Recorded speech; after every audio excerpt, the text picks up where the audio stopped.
So I'll be discussing an alternative natural behavioural treatment for sleep that does not require medication. This is known as sleep restriction therapy.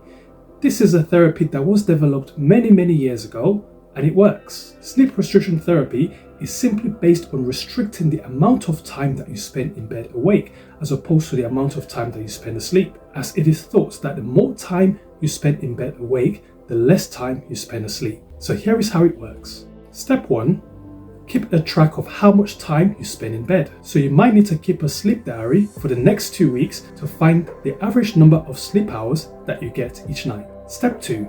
Set a wake time. You need to keep the same wake time that you would wake up every morning of the week, and that includes weekends. So if your wake time is 6 a.m, this will be the same wake time for 7 days. Step 3. Set a bedtime. So you've done your average number of sleep hours, and let's say it was 6 hours. So if your wake time is 6 a.m, then you go to bed at 12 midnight. This means that you get 6 hours sleep. So this means that you go to bed at the time you sleep, rather than going to bed, say at 10 p.m. or 11 p.m. and then staying awake till 12 midnight. So you must go to bed at 12 midnight, even though you might be feeling sleepy or tired 2 hours before your bedtime. Step 4.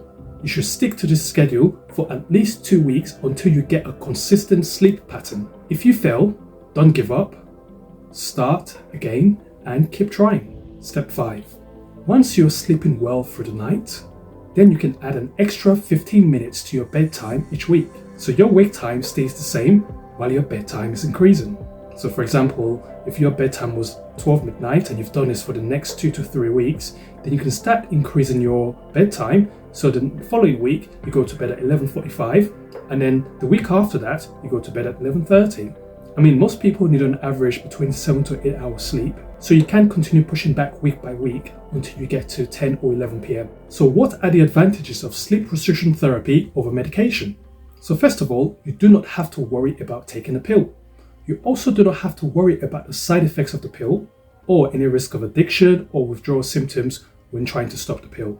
Studies have shown that those who do sleep restriction therapy have improved mood, less daytime fatigue, and is suitable for those not able to take medication for whatever reason. The main disadvantage of sleep restriction therapy is that it is not for everybody.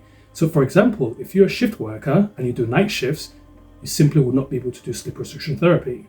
And also, if you alternate day and night shifts, you also will not be able to do sleep restriction therapy. So if you're a shift worker, you might need to take some time off work if you want to do sleep restriction therapy. Another disadvantage is that unlike sleeping pills that take about 30 minutes to work, you find that you will need several weeks for sleep restriction therapy to start to take effect. So this requires diligence and dedication. Another thing is that for the first few weeks of sleep restriction therapy, you might find yourself so tired that you're tempted to take naps during the day.